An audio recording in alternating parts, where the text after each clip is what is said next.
இன்னைக்கு நம்ம வீட்டில் மிளகா கிள்ளி போட்ட சாம்பார் தாங்க.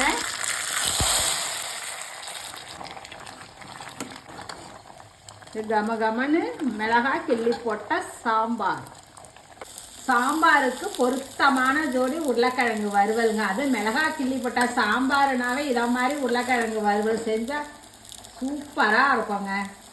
அப்படியே தொட்டுக்கிட்டு சாப்பிட்றதே தெரியாது. எப்படி இருக்கு பாருங்க.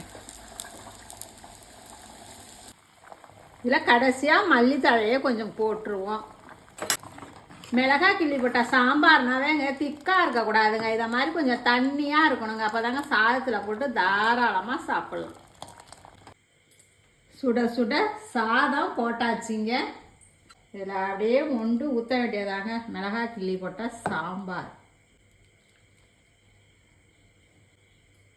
இதுக்கு பார்த்தீங்க வறுவல் பார்த்தீங்கன்னா உருளைக்கிழங்கு வறுவல், அதோட மாம்பழங்க.